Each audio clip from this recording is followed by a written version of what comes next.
morning, good afternoon, good evening, good night, whatever time it is in the cosmos when this is finding you there. Welcome to Kai Chi Alchemy. You can call me Katchi. This is a space of love, y'all. Welcome or welcome back. Thank you so much for showing up today. Thank you for co-creating community with us. Thank you for all of the engagement, all of the likes and the shares and the subscribes and the comments and any other things you can think of that you're capable of, that you've chosen to do. Thank you for those. Cool. Today, I think that we are going to be reading another chapter from the Ringing Cedars of Russia series, especially while we wait for some people to hop on too. And because today's chapter is chapter 31, How to Produce Healing Cedar Oil. Funny enough, I was 31 years old the year that I first obtained this pine nut oil, the cedar oil, from a source that I had always dreamed of, connecting with, communing with, supporting. But I'd actually read this book almost 20 years prior. And in any case, it just made me think that even though I purchased this product from a family, and I appreciate all of the intention and the time and the effort and the prayer and the energy that went into it, in this chapter, Vladimir and Anastasia talk about how to produce this healing cedar oil, which at first Vladimir was adamantly opposed to sharing because he's an entrepreneur and a businessman and he wanted to make the money, and to have a guarded, valuable secret that you could extract resources from seemed like a great idea as an entrepreneur. But he did realize, looking back over his life, that making selfish decisions like that in the short term gave some sort of relief, some sort of satisfaction, but then in the long term, it actually did not bring him what he was seeking. And so through this conversation with Anastasia's grandfather, he came to the realization that he really wanted to share this information with the world because it could help people. And because he decided to share information with the world that was going to help people and forego the immediate financial benefit, people started to trust him more, started to see him with a little bit more respect. Because really, in the first book, he made himself look like an imbecile, kind of on Anastasia's orders. She wasn't trying to humiliate him per se, but she was trying to keep any distortion from going on and causing problems with her vision in the book, and help Vladimir to deal with some of his pride issues. And so it's like there was definitely a motivation to want to recover his image, right? But he realized that he couldn't recover his image through deceptive means and have it be sustainable and have it feel good for him. And so he realized, if I want people to look at me with respect and esteem, I need to do esteemable things. And what is something that people will appreciate that will make me feel like I am providing benefit and value and service to the world without expecting specific payback for it, because I want to be that person now. And so that's the decision he made. And he does sell cedar oil, and he does make money. Not as much as he probably would have if he had kept it secret, but he's helping more people than he would have otherwise. You know what I mean? Oh, yeah, let me get rid of this guy in the chat real quick. He's probably gone, but just for y'all's sake. Okay, so we're gonna read chapter 31, How to Produce Healing Cedar Oil. And then if anybody has any questions that they would like me to pull some cards on and do some free energy readings on, I would love to offer something to y'all with no particular expectation of return, because I have the ability right now and it seems on theme with the message, you know? Hello, is it Bibimus? Where are you coming from today? Where are you tuning in from? 55 on the clock and 11 on the viewers. Interesting. 5, that's Leo and Aquarius. Oh, isn't it? Yeah, the Leo Aquarius axis. And we are coming into this waxing moon right now. I believe it's in Scorpio.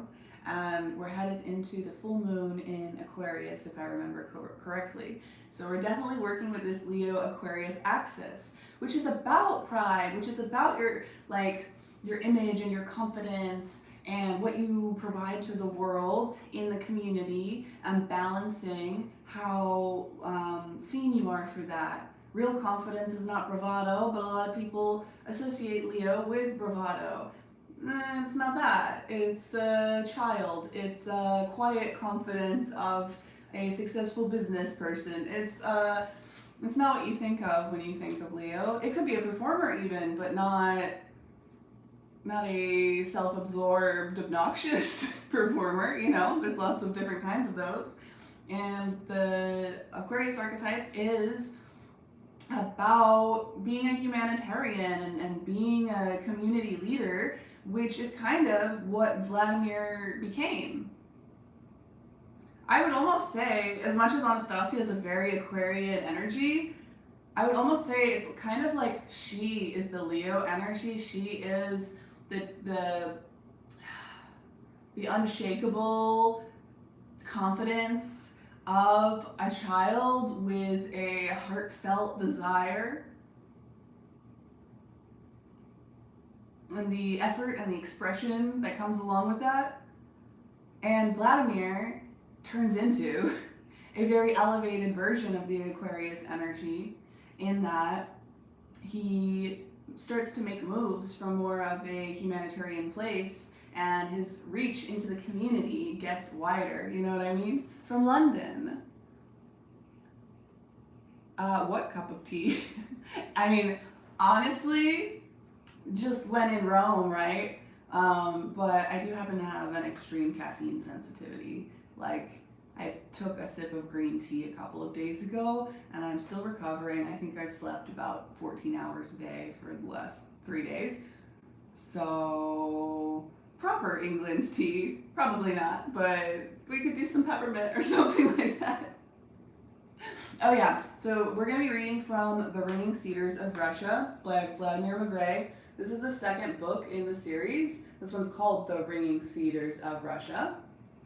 And this particular chapter that we're about to read is chapter 31, called How to Produce Healing Cedar Oil. If you would like to get into the context of this chapter, feel free to check out the playlist on my page. And you can go through book 1 and any of the previous chapters here. In what way? Like the Liverpool soccer team? Something like that? Is there something, current events political going on with Liverpool that I'm not particularly aware of? I keep a pretty wide tapped-inness around the world. Yeah, yep. So it's either political, current events, or soccer. I think soccer.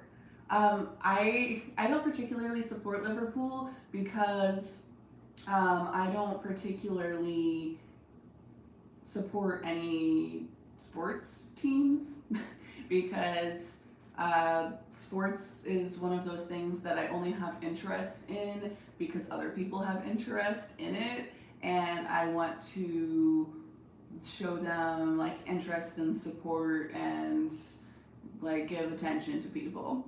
But it's a football team, yeah? Okay, cool. Yeah, I had a feeling. The reason I figured was because people who talk about the Liverpool football team, in any of my past experiences, they're always really intense. Kind of like the San Antonio Spurs with basketball here in Texas. Yeah. I mean, I don't know. I'm not from the UK, but I could support Liverpool if I wanted to. I know all kinds of people who support sports teams from states and countries that they aren't from because they like the team better, they like the coach better, they think they do better work, they like their attitude better, they wish they lived there, they used to live there, they have a grandma from there, you know what I mean? Ooh, you're from Syria? Are you from Syria and you support the Liverpool football team, or were you just asking me if I support Liverpool?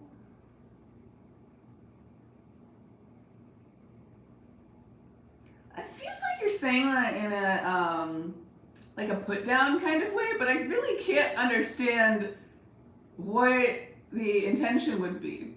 How do you insult somebody by calling them a donut? Is it like a gender thing? Is it like an intelligence thing? Is it like a metaphor? Tell me, I'm curious. Oh, and yeah, see? Alaya is from Syria and supports Liverpool. Called it. She is lying. Why would she be lying? I like your spelling, Bibimus. Why would she be lying? What is to be gained? I don't understand when people accuse people of lying. Like, occasionally. If it's been a long, long, long time and somebody's lying to you and lying to you and lying to you and it's causing problems, and then you're just like, okay, you're not gonna be honest, I'm gonna say to your face, you're lying, and then you leave. But like, I don't understand why you would see someone saying something that you disagree with and then go on like putting them down and attacking them and trying to get them to stop or look bad or make fun of them or something. Like, why wouldn't you just leave and go put your energy into something that you actually care about? Unless you care about putting down people that you disagree with, which is very weird, but honestly, it was probably a lot more common than I think. And I'd be curious to understand your brain a little better if you have some way of explaining it. Because I've tried to go around to people like that and have them help me to understand their thought process, and I ended up way more confused by the end of it. Definitely, yeah. Have a good day. I am gonna blow out this candle here because the wax smell is like starting to get to me. It usually doesn't. Interesting. We are already at 1313. That may be of some significance. I think that's the DEATH card in the tarot. Okay, so definitely everybody that's still on, if you have any questions for me to pull some cards on or what occurs to you while we're reading this chapter, feel free to put it in the chat and I will be doing some of those at the end of this reading in alignment with the whole message of today's chapter. Feel sad when they're lying. Because people use Syria to make the feel sad when they lie. The grammar, dude. I am not a stickler for grammar, but I just don't know what you mean. Because people use Syria to make them feel sad, it makes you feel sad when people lie. But like, how do you know that somebody is lying? Why would you say that if you don't have any evidence of it, if they're not causing any issues for you in your life? Seriously, help me understand. I am asking. Okay, this is only a couple pages long, so throw your questions in the chat, please. And thank you, thank you, thank you. Freya, Folly, Michael, Mary, please be here with me now. Please allow me to channel messages in alignment with this collective's greatest and highest good, balanced with that of the collective at large.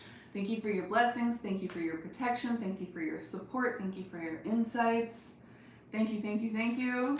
Thank you, thank you, thank you. And to everybody who is celebrating the World Cup stuff right now, I apologize for my lack of sports knowledge. But, congratulations, have fun, I hope you're enjoying that. Yeah. Because a person wouldn't say they're from Syria, one of the scariest places on earth. Are you from Syria, Bibimus? Are you from Syria? My ex's family is from Syria. And I could say there's some things that are accurate there, as in it, there's some scary things about it. But why would somebody want to hide the fact that they're from a scary place? I don't know.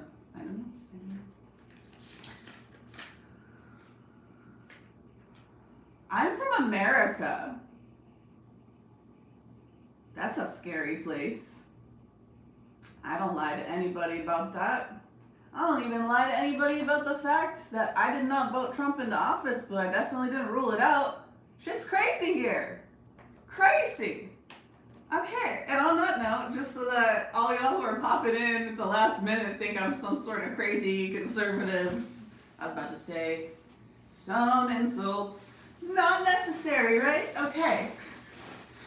We're focusing on productivity today and sharing useful information. Yeah, America is scary, right? Some people are from Syria, some people are from America, some people are from scary places. It's okay. We're figuring it out. Okay, how to produce healing cedar oil. It's not that difficult a task. The modern technology involved is already familiar and it needs no setting forth here. But there are some rather unusual nuances I should point out. When gathering the cones, one should not beat against the cedars with logs or wooden bats as the harvesters do today. This greatly weakens the healing properties of the oil. One should use only the cones which the cedar itself gives off. Either they fall with the wind, or you can knock them down with the resonance of your voice, as Anastasia does. They should be collected by people whose thought is free from evil. And it is especially good when the cones are picked up by children's hands. In any case, all the steps which follow should be carried out with kind and bright thoughts. Such people may be found in Siberian villages even now, Anastasia affirmed. Whether this really makes a difference is difficult to tell, but it also says in the Bible that King Solomon sought out people skilled in felling timber. Only it doesn't say how these people differed from anyone else in other respects. The nuts obtained after the shelling of the cones must have their oil extracted within a 3-month period. After that, the quality will significantly deteriorate. The kernel should not come into contact with any metal during the extraction process. In any case, the oil should never come into contact with metal. The oil can be used to treat any diseases without diagnosis. It can also be used as a food product and added to salads, or it can be taken 1 spoonful a day, preferably at sunrise, although the afternoon is also a good time. But definitely in daylight, not at night. That's the main thing. Only people may be offered a counterfeit, I voiced my concern to the old fellow, but he responded slyly, and with just a touch of humor, "Well, then, you and I will make a device to screen out counterfeits, and we'll work out those commissions of yours at the same time." How do we do that? Have to think about it. You, after all, are the entrepreneur. I was one, but right now I'm not sure who I am. Let's think together then. You correct me if something's not right. Okay, I agreed. The final product should be tested with measuring instruments by competent technicians, doctors, scientists, in a word, professionals. That's right, they can issue certificates. But instruments can't catch everything. A taste test will also be needed. Possibly. Tasters determine the quality of wine, for example. There's no substitute for that. But the wine tasters are acutely aware of the taste of different vintages. They have a superb sense for both fragrance and taste. But who will be tasting the oil? You can check. And just how am I supposed to do that? I've only tasted the usual sort of oil. When we make it ourselves, We didn't follow the technological procedures Anastasia recommended. Besides, I'm a smoker. For 3 days before checking the oil quality, you should abstain from smoking and alcohol, and don't eat meats or fats, and you shouldn't talk with anyone for those 3 days. Then you can check it and determine from the taste whether it is good or an imitation. And what do I compare it with? With this. Whereupon the old fellow put his hand into his canvas bag and drew out a small hollow stick, approximately 2 fingers in width. Another stick protruded from one end like a cork. This is genuine oil. Once you tasted it, you won't mistake it for anything else. But first, let me rid you of what has built up in you from smoking and other quirky habits. How are you going to get rid of it? The way Anastasia did? Yes, more or less. But she said that only one who loves is capable of eliminating ailments in a loved one with the ray of love, and of warming his body so that even his feet start perspiring. With the ray of love. Quite correct. But you cannot love me. Not the way she does. But I love my granddaughter. Let's try it. Go ahead. The oldster screwed up his eyes and began fixing an unblinking gaze on me. I could feel a sense of warmth flow through my body, but quite a bit weaker than what I felt from Anastasia's gaze. Nothing happened, but he still kept trying, to the point where his arms were trembling. I could feel a little more warming in my body, but only a little. Still, the old fellow didn't give up, and I waited. And all at once, my feet broke out into a sweat. After which, a feeling of freshness permeated my head, along with fragrances. I could feel the fragrances in the air. "Ah, we've succeeded," he said, warily leaning against the back of the bench. "Now, give me your hand." He opened the stick cork, and from the hollow stick, poured cedar oil into the palm of my hand. I licked it off with my tongue. The warmth spread across my palate and through my mouth, and I suddenly caught a whiff of the cedar. And it was, indeed, hard to mistake for anything else. "Think you'll remember it now?" asked Anastasia's grandfather. "I'll remember. What's so hard about that? I ate potatoes once at the monastery. I remembered that for ages. 27 years later, I still remembered the taste. Only how will people know that it has been checked? That it is genuine cedar nut oil? Right now, it's too expensive on the market. For just 1 gram of the raw oil diluted with something, they charge 30,000 rubles. I saw it myself. It's packaged as an import. With prices like that, it's all too tempting to sell fakes." "You're right. Money is the master of ceremonies at the moment. We'll have to think of something." "You see? A dead end." "Anastasia said that this money can be turned to a good purpose," grandfather observed. "Let's think of something along that line." "They've been trying to work out for some time now, for example, how to guarantee the quality of vodka against imitations, but they've changed the labels and corks, they've come up with excise labels, but all to no avail. There were imitations on the market before, and there still are. What with photocopiers and all, any label can be easily copied."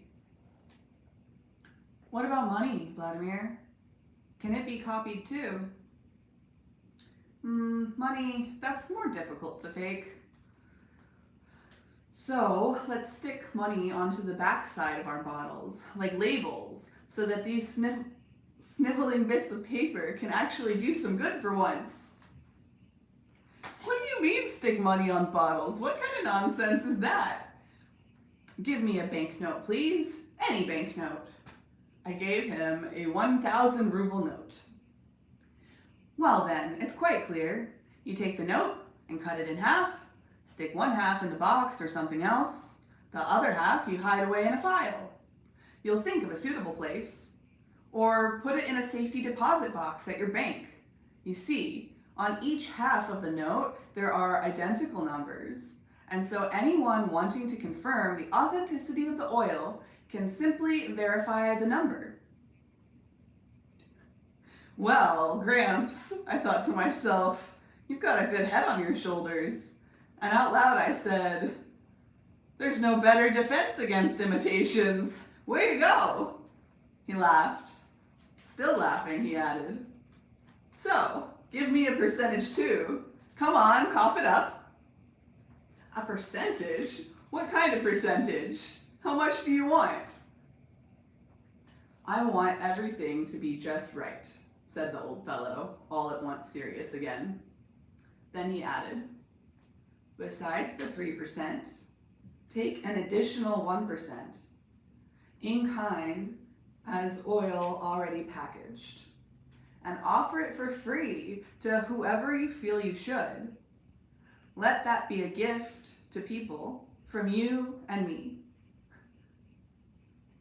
Right, I'll do it.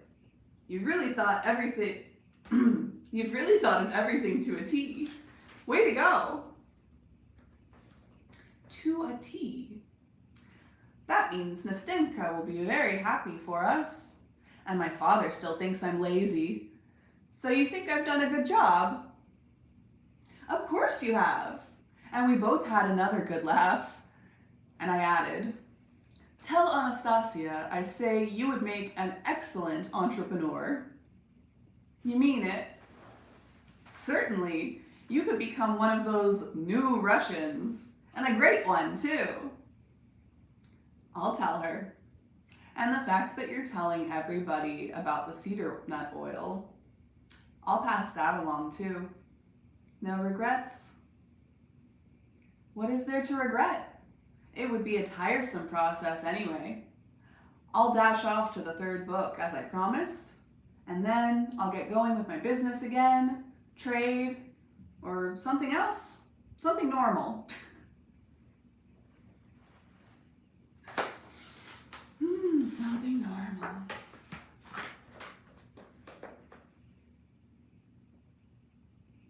I believe that you're from Syria, Elia. I'm so sorry that Bibimus is gaslighting you, but, it looks like you went to bed, so. Damascus? Yeah. Anna M.N. Soraya. I think that was a typo. Does anybody have any questions for the chat for me to pull some cards on before we hop off today? That was such a fun chapter. I love the concept of you have to open your mind up to faith. You have to open up your mind to things that seem ridiculous to get your brain working in a way that is not seeking evidence of why you can't do something, but rather seeking evidence of how you can accomplish something that seems impossible. And Anastasia's grandfather had a lot of practice at that, and that is exactly why Vladimir feels that he would be a great entrepreneur.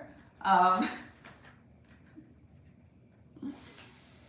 I also love how her grandfather said, I deserve a percentage, right?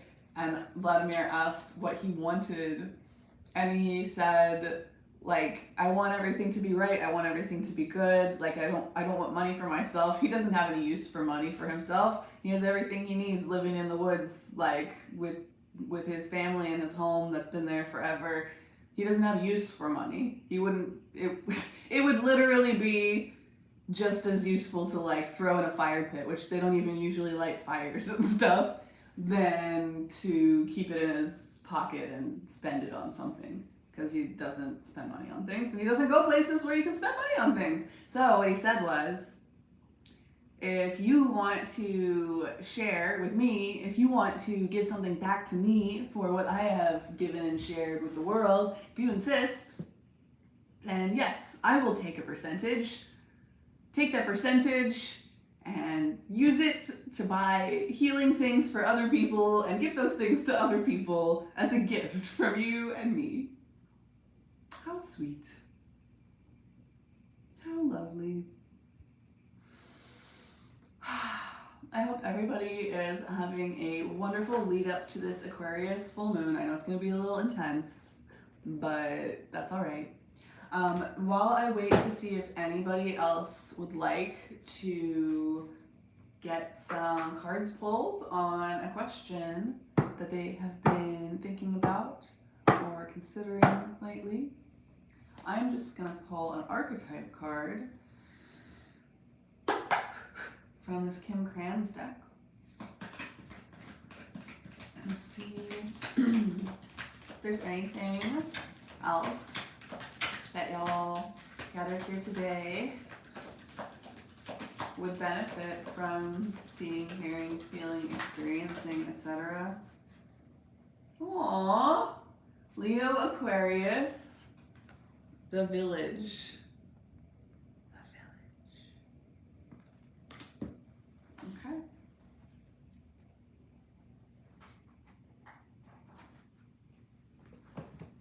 Let's see what we've got here. So,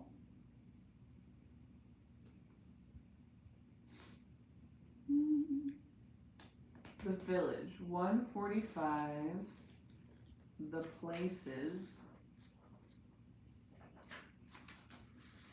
The next one is The Empty Room, and that's what I accidentally opened up to when I was looking for it.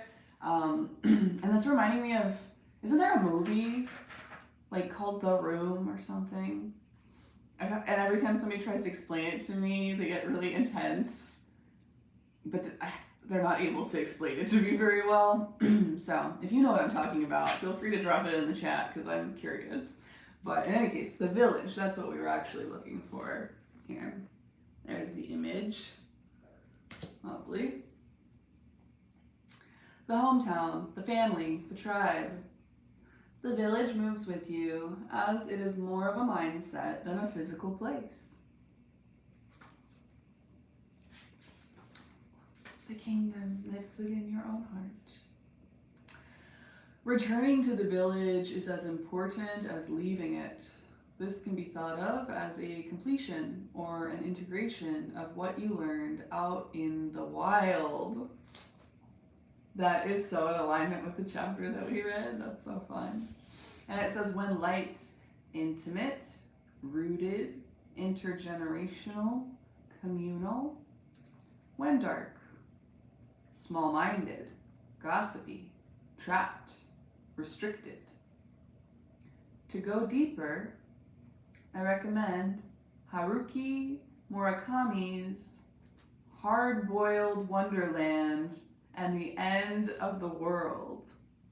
I've never heard of this book before, and now I have to read it because what a freaking epic title. Hard-Boiled Wonderland and the End of the World. Okay, so The Village. If anybody's popped in recently, please feel free to drop in the chat any questions for mini readings at the end of today. Yeah. The Village presents us with a conundrum. On one hand, it's the place that feels most like home, the place to which you can always return. Nostalgia and comfort draw us back. On the other hand, it's the very place you must leave in order to grow. Around the village, an unspoken boundary exists. One most villagers do not want you to cross. Though some support your leaving, still you hear whispers of doubt as you venture beyond its borders, leaving them behind. The energy of the village is present anytime we feel restricted by a certain group, community, family, place, or ideology. It may have served us in the past, yet staying within its parameters will never satiate our thirst for life. Thank the village for all it has provided, knowing you will someday return. For now, the world awaits. Wow. Yeah, that very much reminds me of how Vladimir had to leave behind his community. I mean, really his business and everything like started to fall apart, his family, when he started to grow and change and come into greater alignment with what he really wanted to be doing, what he really believed in. And he did feel, restricted. He did feel trapped. He did feel the pressure and the impact of the gossipy, small-minded energy that's kind of inherent in the archetype of the village, in any community that doesn't champion genuine expression, Leo, and freedom and autonomy, Aquarius, is highly, it's very prone, almost inevitable, that it will fall into this gossipy, small-minded energy. Because the village is like a self-protective organism. It's trying to maintain its survival. But if the survival of the group and the survival of the village is actually dependent upon people making themselves smaller, on people making themselves, inauthentically expressed, making people compartmentalize and block off and break parts of themselves just to earn their place in this community that they were born into, usually, the tribe, the hometown, the village. So he came from this culture of the common man in Russia. And, a lot of people that live in Russia have this very recent memory of things being very, very hard. And it's kind of like my friend from Cuba that came here and really, really, really values the finer things in life, really, really values fancy dinners and Botox injections and and there's no shame in that. That's kind of a redemption arc, I think. But Vladimir realized that this was not only not what he wanted, it was also causing him harm. And it kind of came to the point where he had to be in serious medical danger for him to actually start considering his intuition and his feelings and taking them seriously. Because prior to that, he had lots of intuition, lots of feelings. Otherwise, why would he trek all the way many, many kilometers into the woods with some woman he barely knows and be all uncomfortable and do all these weird things? He had an inkling that there was something on the other side of this experience that he was destined for, that he wanted, that he was seeking. And so he sought it out, and so he had to leave the village. He had to leave the village of the common man of Russia. He had to leave behind his old world views. He became less shallow and less materialistic and less selfish. And this, as much as it seems objectively positive for everybody, wouldn't you think? Actually, if you have the energy of the village going on and you start to become less selfish, less shallow, less materialistic, less reactionary, more loving, more bird's eye view, the more you become like this, the more you activate this darkness in the archetype of the village, this small-minded, gossipy energy, where the village is trying to protect itself, survive, You know what I mean?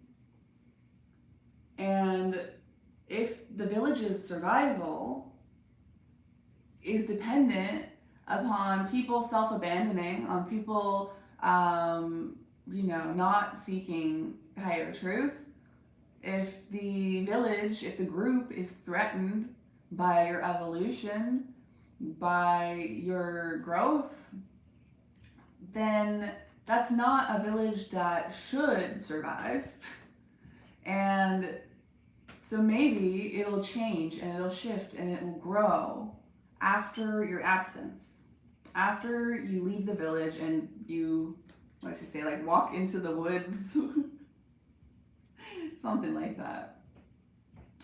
And someday you will return to the common man. I mean, for you, maybe not the common man of Russia, but like your family, your tribe, your hometown. You may return, but you have to stop keeping the group on life support by keeping yourself stuck and making yourself small.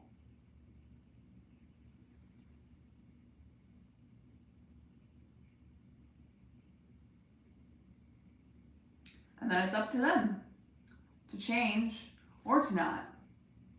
But in any case, as you walk off away from the comfort and the nostalgia of this gossipy, small-minded, restricted group,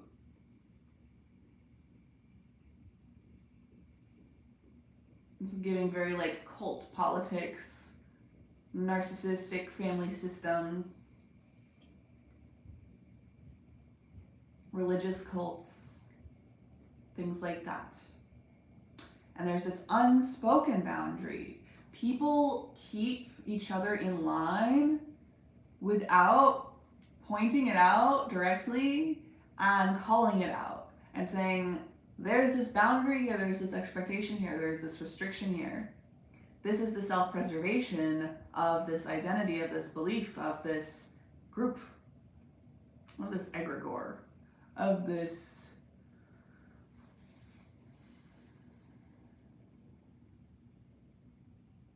intergenerational pattern. And, intergenerational patterns can be good. They can be traditions. They can be Capricorn in the positive. But we don't have a lot of those traditions in place in very many villages, in very many homes, families, tribes right now. And so it is imperative for many, many, many, many, many, many, many people right now at this time. I feel this message is highly pertinent to a wide range of people at the moment. Because I think there's almost nothing that we need more right now than for people to break up this stagnation and to tear apart all of these institutions that have gone unquestioned and unchecked for generations maybe, and not only are harming you, but will harm your children's children's children if you allow it to continue. So try to keep that in mind if you're scared, if you're ashamed, if you have some sort of feelings and reactions to the idea of outcasting yourself from a group that feels stagnant and misaligned with you.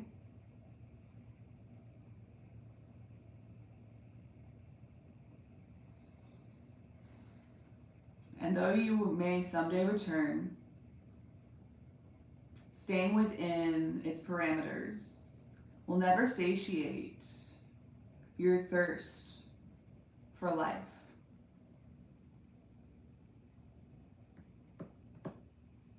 So go out, do the thing. Start the breaking of the pattern. And in so doing, eventually, we will start the villages of the new world, of the new age, the new villages. Gotta be careful with using that terminology. Everything been freaking co-opted now. We're implanted in a way we don't want. Oh, lovely. I'm very glad I pulled that for us. I am going to get a little bit of Light Spheres Tarot here real quick since it's already been like 45 minutes. Excuse me. And, you know, there's no hope of making this a short video at this point, so might as well go all in. I love that there is a burrito emoji making me happy. Spirit, please allow me to see. What does the collective here need to feel, see, know, experience, question at this time? Please and thank you, thank you, thank you. Please and thank you, thank you, thank you. Please and thank you, thank you, thank you. I was just looking at the floral tarot and I realized for the first time that there's a tagline on the bottom of the box and it says, root your readings in floriography and let your intuition blossom. I've never heard that word before. Floriography. Floriography.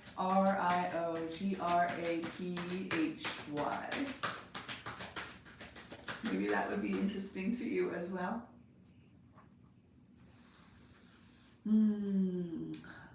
May showers bring April flowers.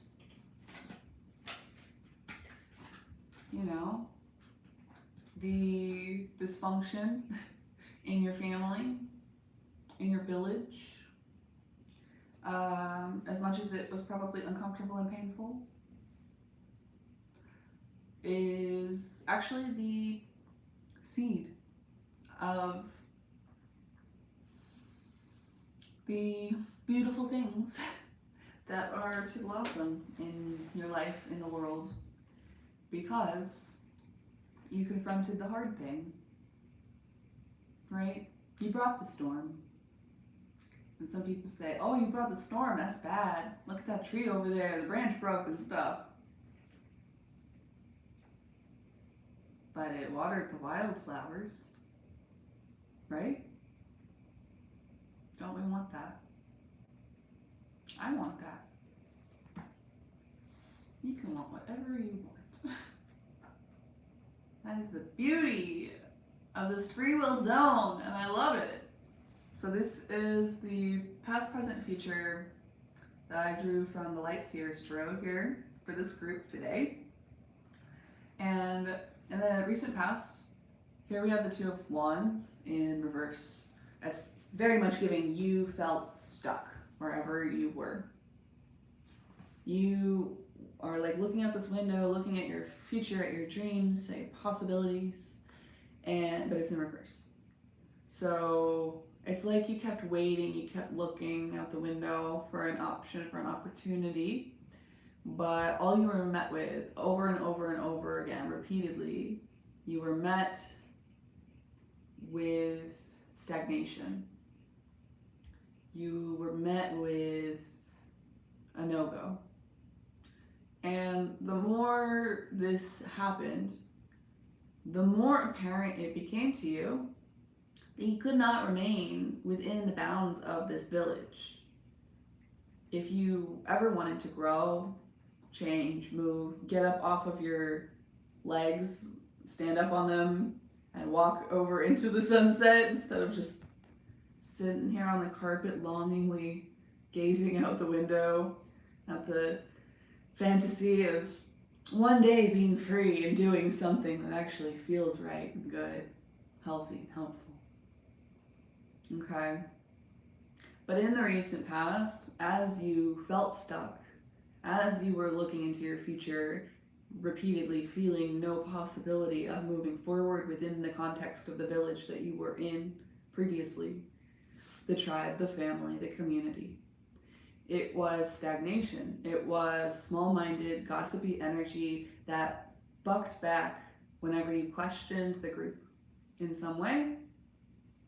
And as that went down, you realized you had to leave. And as you realized you had to leave, you started opening your mind a little bit, because you get into this headspace in these culty environments. Everybody has to protect the organism, right? And so there's things that get into your subconscious that you have to deprogram, that you have to pull apart, that you have to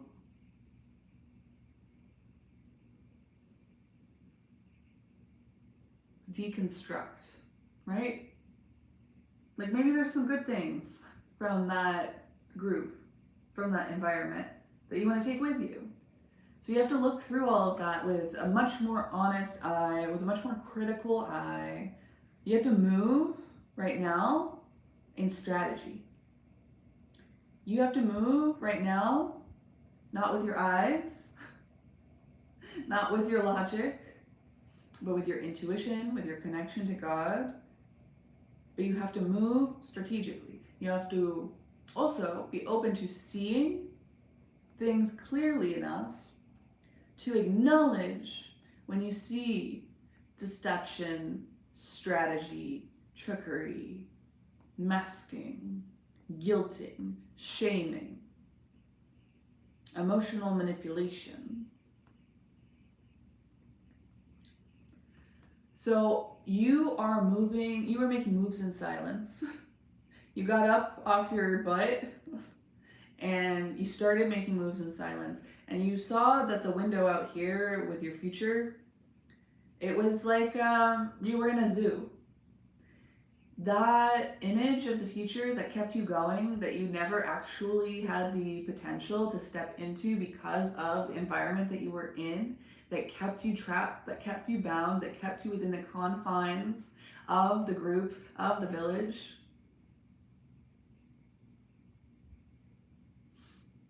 You realized that you were an animal in a zoo and that you weren't looking out at your future. Your future was being projected by somebody who wanted you to remain within the bounds of the village. It was an illusion. It was potentially, for some of y'all, implanted with intention to keep you distracted, to keep you attached, to keep you focused on resolving things, like figuring out how to stay within the village. But when that is your highest ideal, is the survival of the group, the survival of the village, and to keep the status quo going, so to speak,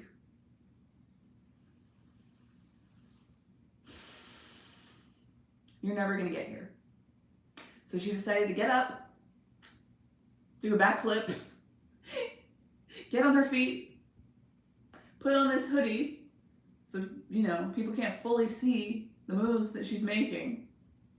Move with strategy, move in silence, and have a radically open eye towards all of the experiences in your past, in this other environment, and see it with new eyes. As you move with strategy, start to open up the possibility that some other people and groups may be moving strategically in a way that you did not want to believe. You may have even felt it, but you did not want to believe it. And as you were trapped in this illusion and kept busy with it, it was a lot harder for your mind to process the input that you were getting. But in this present moment, you're seeing it, you're processing it, you're figuring it out, you're unsticking yourself. And there's some encouragement here to keep going, because now that you've seen the truth, you've gotten up, you've flipped over, you've walked away, you've developed a game plan, you've calmed down, you've released defensiveness, you have committed to your truth and your ideals and your mission, now that you're there is encouragement here. You had to walk away from this village. It was trapping you in illusion. It was keeping you stuck. It was trying to keep you within the bounds of the organism that was that village, that was that group, that was that identity. You realized you were never going to get this. You realized it was a tactic. And now that you see it's a tactic and you're moving in your own strategy of self-protection, but from a very different place, not from a place of self-preservation of the village, of the group, of the egregore, but in self-preservation of your soul, self-preservation of the truth, not self-preservation of comfort, self-preservation of movement, of flow, of growth, of evolution, not stagnation. No matter what people here said and did and tried to do to convince you that you belonged here, that you could benefit from staying here, it was a deception. It was a deception. And you see it more clearly all the time. And if you continue to move in this energy, in this way, in the near future, we've got the Page of Wands. A new start, fun, inspiration, like true joy, true enjoyment. This is something about Leo season, maybe. This might be coming up very soon for you. Excuse me. We have fire, air, fire, right? So you were in a really challenging fire energy in the recent past. Right now you're in a very stoic air energy. Calm, cool, collected, quiet, tiptoeing around as you recognize the deception and the manipulation going on around you, and trying to not tip off too much anybody who is rabidly defending their village and their identity group as if they were the immune system of that group. And it's hard, and they'll continue to make it hard for you. They'll continue to be small-minded and gossipy and self-preserving. But that's okay. You just keep preserving your soul. You know what I mean? You just, yeah. I'm not obsessed with cards. This is a channel dedicated to reading cards. So that's the part of my life that you see. But if you were seeing another part of my life on another channel or another platform or in another environment, I would not be reading cards. But that's what we do here. Earlier we were reading the Ringing Cedars of Russia, so we also do all kinds of other divination, but I have a big card collection now, so we're going to use it. I also was asking if there's anybody that had any questions that they would like for me to read on, since they got onto a tarot and divination live stream, and I figured you might have some questions. But this is more in relation to just the general overall collective that was called to this How to Produce Healing Cedar Oil reading. So it's been almost an hour here. What? Do you mean this one? I picked it up in reverse because it was in reverse when it came out of the deck. I used to not read a lot of reversals, but I don't know, I just do now, especially when it feels called for. So, stuckness, realignment. But you have to be like real intense right now. You have to be real steady. You have to be real serious. You have to be real practical right now, because you see all of the manipulation and the deception, and you have to move strategically, and you have to not share everything with everybody. You have to make certain moves in silence, and you have to process certain things without insisting on, validation from other people, because you already know that this space is full of illusion. So there's no point in going there. If you're in this space right now of deception and you're navigating your way through it, then if you get loud, people are just gonna think you're being deceptive. But if you mind your business, You'll get through this eventually. And you'll get into this Page of Wands energy. You'll find your enthusiasm, your innocence. You will have fun. You will find the meaning that you're looking for. You'll find alignment. You'll find aligned connections. You will be magnetic. You will just attract in people that appreciate this energy, this like leonine energy of true confidence and true self-expression, and who aren't threatened by your lack of allegiance to an identity group.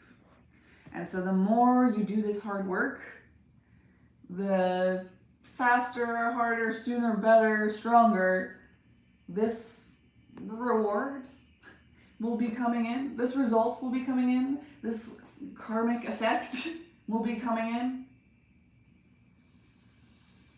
And you will most definitely learn things from this energy as well.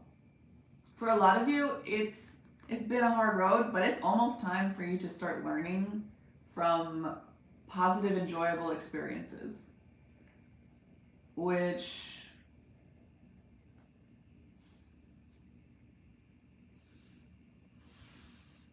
just, you know, we all need different things at different points in our lives. And there may be some people that end up feeling jealous or angry that this is where you're at in your life right now. And that's because they want to be able to predict and expect and explain. And they want to be able to say, this is not right. I deserve this now. I did X, Y, Z. I should have Y, X, Z. And that's because they aren't connected to their soul. They aren't connected to God. They aren't connected to the truth.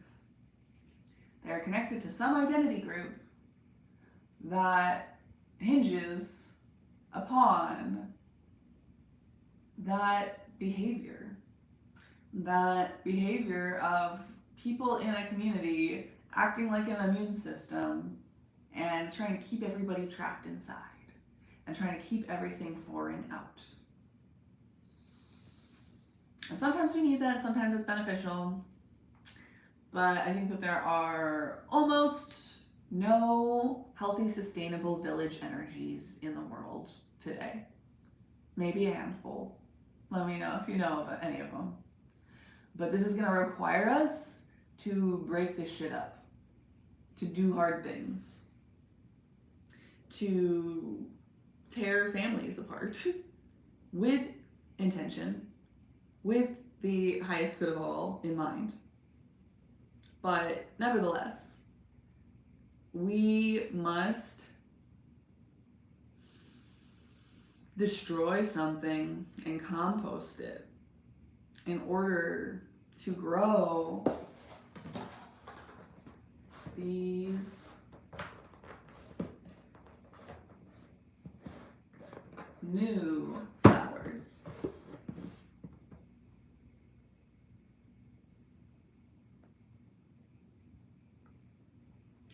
And couldn't we use some new flowers on this earth?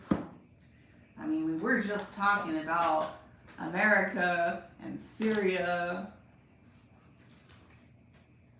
And in a little lighthearted, good fun, we were talking about sports and the FIFA World Cup and, you know, whether you're allowed to support Liverpool if you live in Syria and were born there. What a wonderfully appropriate example of identity group, politic nonsense.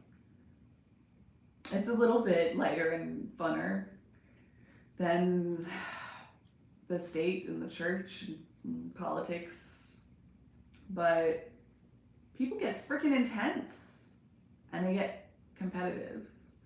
And I think that there are some benefits potentially in competitive sports if you approach it the right way. But overall, I think that we could just use a lot less pouring into competitive energy right now And now I am channeling that scene from La Belle et Verte where they go to the football game and the aliens come and like disconnect the players, and all of the soccer players on the field stop competing and beating each other down and trying to win the game, and instead of trying to win the football soccer game, they all start dancing ballet together and just being goofy on the field. And that's what I'm channeling for this collective right now, is the disconnection.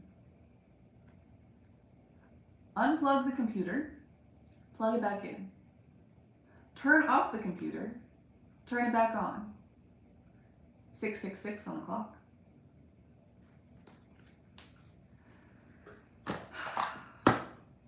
I love you so much. I hope you have a beautiful rest of your whatever it is out there. I will see you all so soon. Thank you again.